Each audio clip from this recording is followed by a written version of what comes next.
Mesdames et messieurs, bonjour et bienvenue à notre programme Cause et Peuple Cap Lité.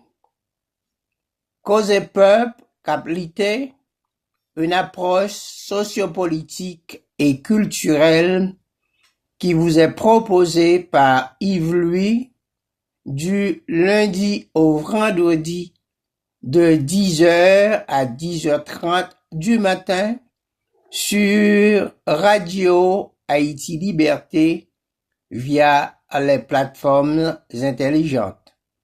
Très heureux, mesdames et messieurs, de vous savoir à l'écoute en si grand nombre. J'espère que vous vous portez bien. Nous vous souhaitons d'ores et déjà une bonne audition. Nous saluons vivement nos amis et fervents auditeurs et le peuple haïtien en particulier. Bel auditoire, accordez-nous 30 minutes et vous découvrez désormais un nouveau monde dans toute sa beauté, sa laideur et sa complexité.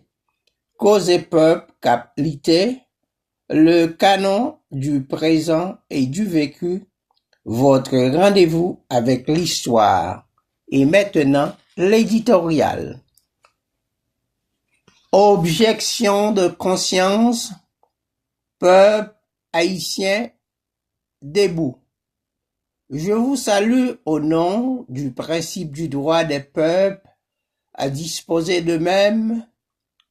L'heure est gravissime. Haïti est à la croisée des chemins. Jeunesse haïtienne, vous êtes les rébellions de la patrie.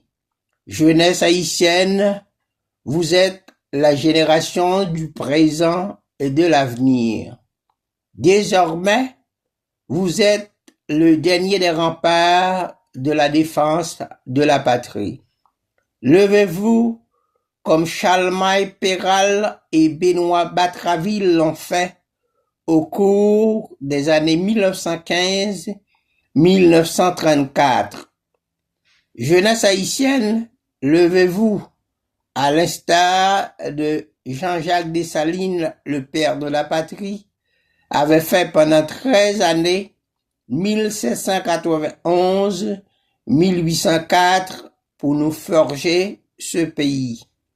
Jeunesse universitaire, levez-vous, unissez-vous pour défendre et protéger ce coin de terre qui est nôtre, n'en déplaise aux détracteurs de la race, aux fossoyeurs de la patrie, aux corrompus nationaux et corrupteurs racistes et néocolonialistes.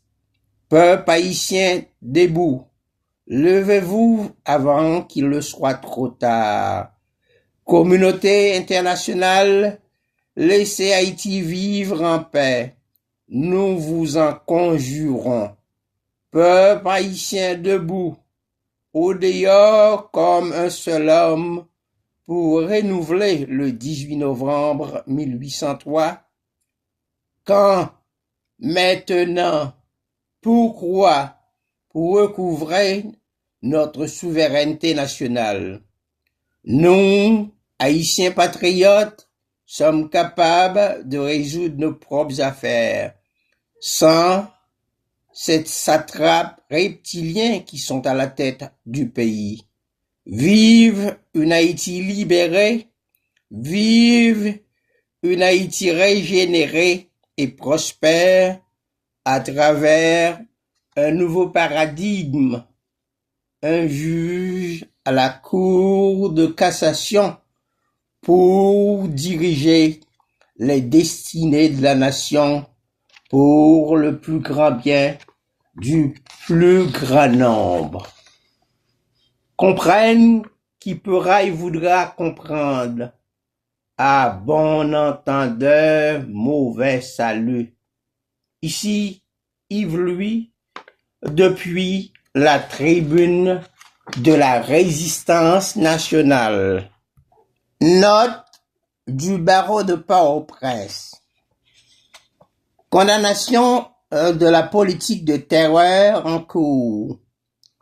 Le Conseil de l'Ordre des avocats de Port-au-Prince, réuni le 19 mars 2025, frappé par la dégradation accélérée des conditions sécuritaires qui semblent répondre à un projet au service de forces opérant au détriment de l'intérêt national. Alarmé par l'encerclement à des fins occultes des quartiers de la zone métropolitaine par des bandits armés pratiquant une politique de terreur et entraînant des déplacements forcés de la population, en violation manifeste des droits reconnus par l'État haïtien. Outré par le laxisme insolite des pouvoirs exécutifs et judiciaires, eu égard au fonctionnement des tribunaux et plus généralement à l'accès à la justice.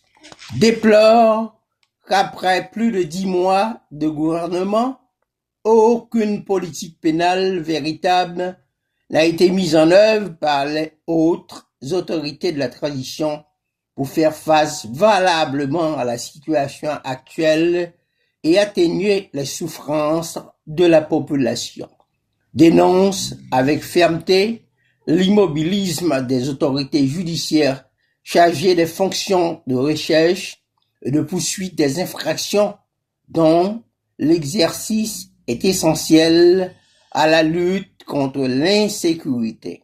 Déclare que ces autorités ont pour mission, en situation d'urgence, de concentrer leurs efforts sur la grande criminalité attentatoire à la stabilité de l'État et qu'à date, aucune avancée significative n'a été réalisée en matière de lutte contre le trafic d'armes, de stupéfiants et la traite des personnes. Rappel aux autorités judiciaires ainsi qu'aux institutions étatiques spécifiquement désignées par la loi à cet effet, notamment les forces de l'ordre, les devoirs attachés à leur charge, condamne de ce fait l'irresponsabilité des hautes autorités étatiques en place, passablement inattentives aux enjeux et défis majeurs du moment, mais résolument investies dans l'accomplissement d'agendas personnels ou claniques sans rapport avec l'intérêt général.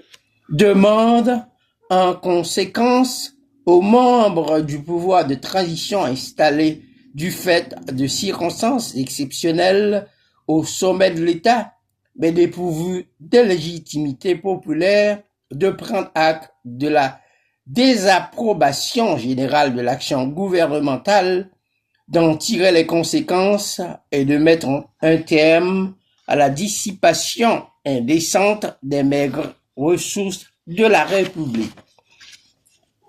Réaffirme sa détermination inébranlable à défendre les valeurs de l'État de droit, enchâssées dans la déontologie de l'avocat et à faire résonner la parole du droit dans la société toutes les fois que l'intérêt général est en jeu.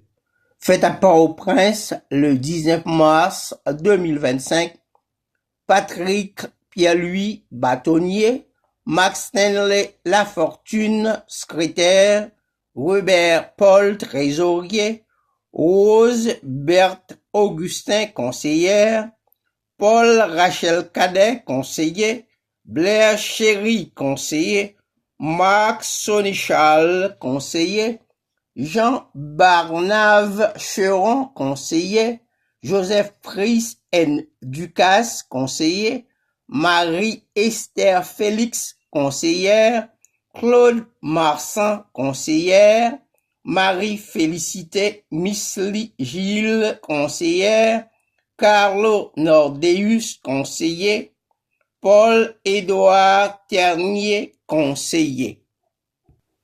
Dans un article paru dans le Nouvelliste cette semaine, sous la plume de Franck Duval, référendum et élection, attention aux supercheries.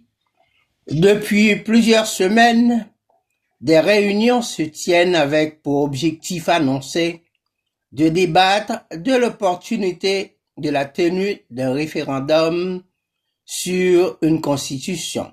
Nouvelle ou émanée, on ne sait pas trop sur Internet. Si vous tapez référendum, la date du dimanche 11 mai 2025 vous est proposée en premier choix.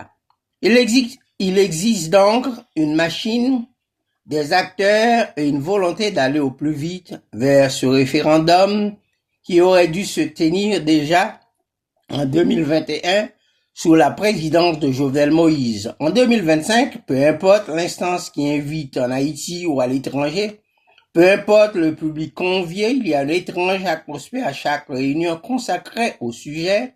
On disserte sur l'opportunité de changer ou de modifier la Constitution amendée de 1987 sans avoir de texte de travail.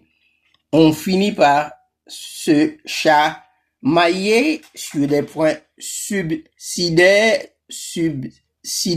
d'hier et les rencontres finissent en pagaille.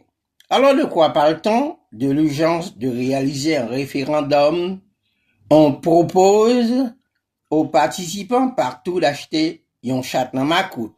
Le concept de référendum a été galvaudé en Haïti en 1964, en 1971, en 1983 et 1985 par 4 scrutins organisés par François puis Jean-Claude Duvalier pour asseoir leur pouvoir.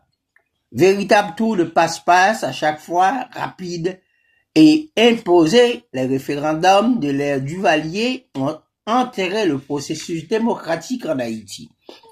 Il a fallu attendre le référendum du 29 mars 1987 pour que le pays reprenne confiance dans ce mécanisme. Ce jour-là, avec une forte participation populaire et après des mois de débats retransmis sur les médias, la constitution démocratique et de l'après-dictature a été approuvée à une très forte majorité. C'est pour sortir de cette constitution que d'abord le président Jovenel Moïse puis ses successeurs du Conseil présidentiel de transition ont tenté autant que possible de se rapprocher des manœuvres des Duvalier. En un mot, on ne discute ni des idées ni du texte, mais de la nécessité de tenir le référendum. Sous Jovenel Moïse, une immense campagne publicitaire payée avec les fonds publics invitait la population à voter oui sans jamais énumérer les points saillants de la Constitution, ni présenter le mode d'adoption du texte, encore moins lancer de vrais débats. En 2025, appuyé par des secteurs qui veulent avant tout disposer du budget du référendum, comme sous les Duvalier et sous l'administration Moïse, on vend le référendum comme s'il était l'aboutissement d'un processus alors qu'il n'est qu'un moyen comme un autre pour adopter un texte. Notre programme touche à sa fin. Merci de l'avoir suivi jusqu'à cette dernière minute.